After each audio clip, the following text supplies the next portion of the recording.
Hi, everybody. I'm Brittany Lewis with Forbes Breaking News. Joining me now is Cliff Kupchan, chairman of Eurasia Group. Cliff, thank you so much for joining me. You're welcome. Thanks. I want to talk about where we are right now in the Israel-Hamas war. As we sit here, we are almost 8 months from October 7th, and last week, President Biden announced that Israel offered a three-part plan that includes a ceasefire, releasing the hostages, and rebuilding Gaza. Can you talk about the moment that we're in right now? We're still in a very complicated moment. What Biden's trying to do here is smoke out Netanyahu. He's trying to force him to implement the Israeli plan, to go forward with a ceasefire, to take the risk of the government falling. And that's a big risk. I don't think it's going to work, but we're still in a, look, Netanyahu has said, and he said over the weekend, after the president came out with his peace plan, that this won't go forward as long as Hamas is not fully destroyed. And what that meant, this won't go forward until Hamas is eradicated from Rafah. So we still have a lot of fighting left. And what do you think of that strategy of President Biden, essentially trying to, as you said, smoke Netanyahu out? Because an Israeli official reportedly told news outlets that this proposal Biden put forth is not accurate. So if that's the case, why would Biden put it forward? Well, I think Israeli officials have told other press outlets that it's more or less accurate. I mean, some of the details I don't think are accurate. But I think what happened here is the Israeli war cabinet, Netanyahu, Defense Minister Gallant, and Mr. Gantz, former head of the Israeli military, all agreed on this. The full cabinet didn't. But the war cabinet allowed this to move forward, didn't tell the Israeli people about it. Biden then used it and made it public. And that was the smokeout attempt. But the flaw in the logic is that he's going to lose. Netanyahu's likely to lose some part of his support right now. If he loses the far right, the entire government comes down. If Mr. Gantz, the centrist member of the war cabinet, leaves, he gets weakened, but the government doesn't fall. Bibi's a survivor. He's likely, I think, unfortunately, from my point of view, to stick with the far right, which leaves us in this war. So politically, what do you think this does to Netanyahu right now? It makes him weaker. Bibi is the great ditherer, the great non-big decision maker man.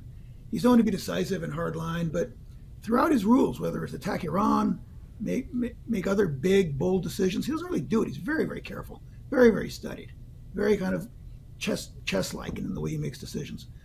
I think right now, his main calculation is, how do I get most of what I want politically, which is to take down Hamas, and not face the music for the crimes that I may have committed, face legal trouble.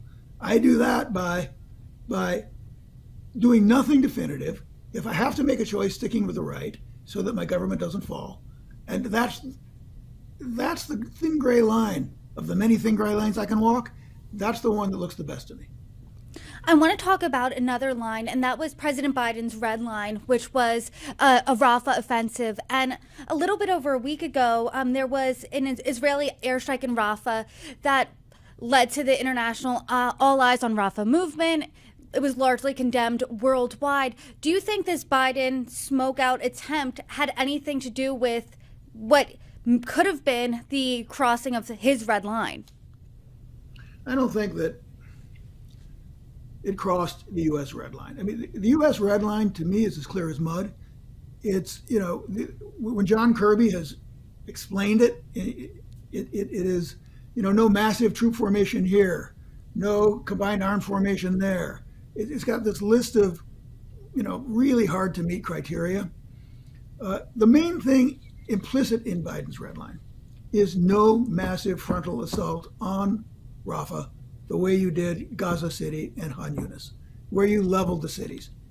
That I can't help you with, that I can't defend, that I'm going to hold back more U.S. weapon systems on. Israel, they're smart. This is a much more gradualist, a much more targeted, a much less dramatic takedown of Rafah. And that's what they're going to continue doing. So I don't think this breaks the red lines.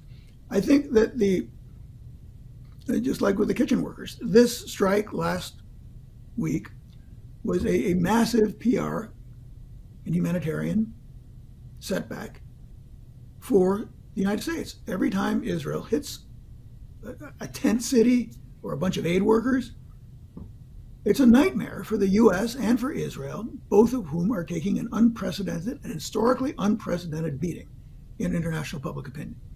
So it doesn't break the red line, but it breaks the hearts of Americans, and it puts Biden, even further in the tank, and I think he's in a bit of a tank, in the race against Trump for the presidency. President Biden had some comments on Israel and Netanyahu in a Time interview that was released today. I want to read the question and answer bit and get your take. The question was, Sure. Some in Israel have suggested that Netanyahu is prolonging the war for his own political self-preservation. Do you believe that? And this is how President Biden answered. I'm not going to comment on that. There is every reason for people to draw that conclusion. What do you make of A, his comment, and B, what do you make of U.S.-Israeli relations going forward? I'm no fan of Netanyahu. I think the president, from what you just read to me, I haven't seen it before, agreed with the assertion that he's doing it for his own personal reasons.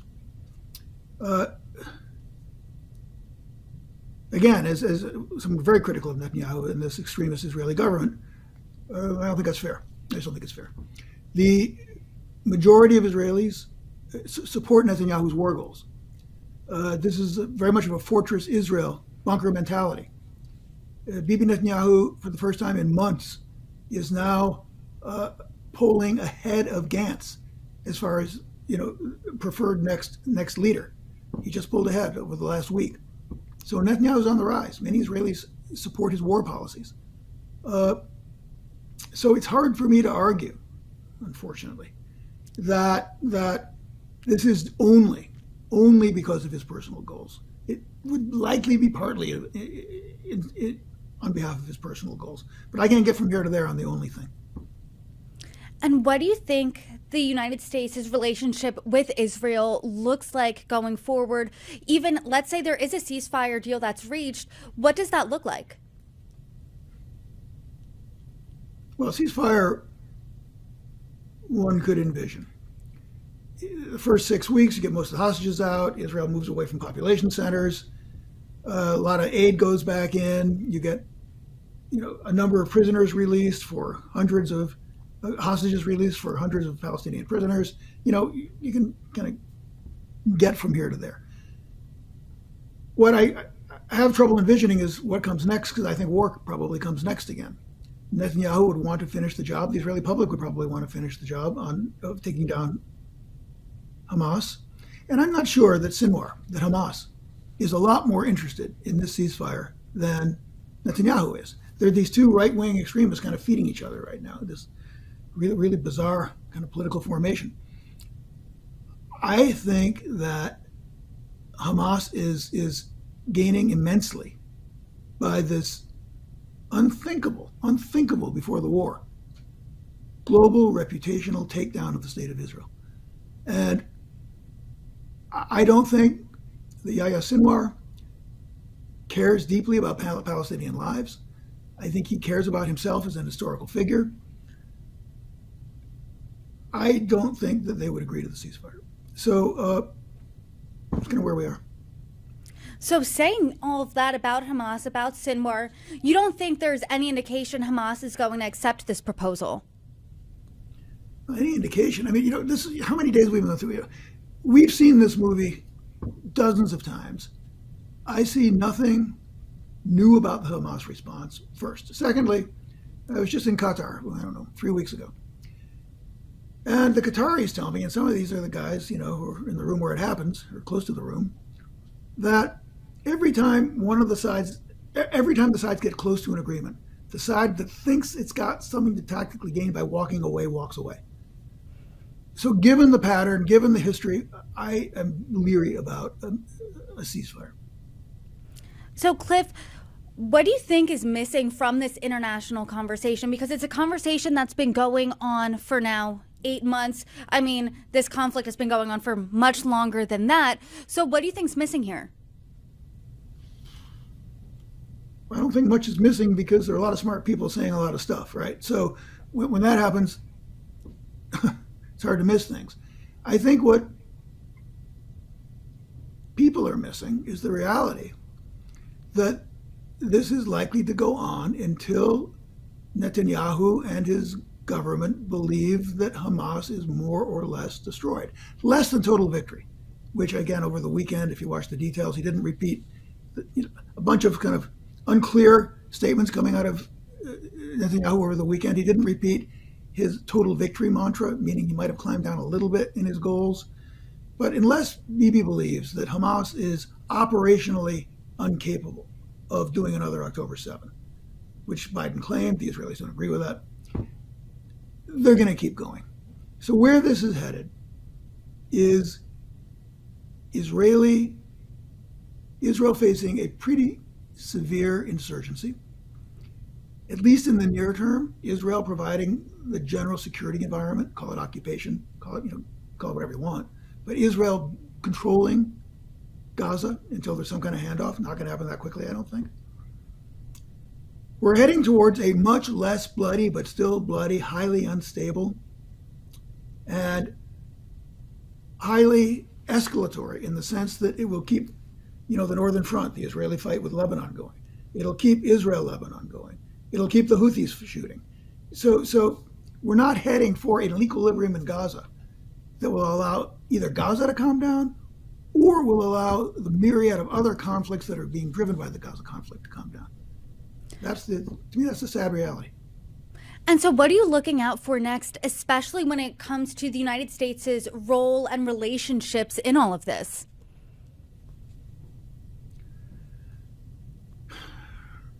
The United States is going to have to, I think, continue to selectively withhold weapons from Israel as violence, if it escalates again. That's got to be a tool that can't just be a one-off. I think more broadly, though, what the U.S. has to do is devise a strategy towards the rest of the world, but especially towards the global South, where we're way out of step, on how to re-engage, how to build back some kind of diplomatic connectivity, which is lacking. I think we can make the comeback with Europe because we're structurally very close. I think India is a structurally close ally, Northeast Asia, Japan, structurally close allies. Where we really need to gain ground is with, Brazil, India, Saudi Arabia, some of the critical, emerging, rising global South powers that are going to be really important in tomorrow's world. That's where we're terribly weak right now and where the Israel conflict has really hit us hard. And how diplomatically did we get there, and how long will it take us to get stronger relationships there? How did we get there? We got there by having blindfolds on for a very long time. Look, in fairness to the U.S. government, and I've been in U.S. government, and it's hard. You got a windscreen out there, and when it gets full of stuff, from China, from Russia, from other big conflicts, Middle East, it's hard to see what you're not doing. That being said, when the United States put sanctions on Russia for what it did in Ukraine, the global South said, no.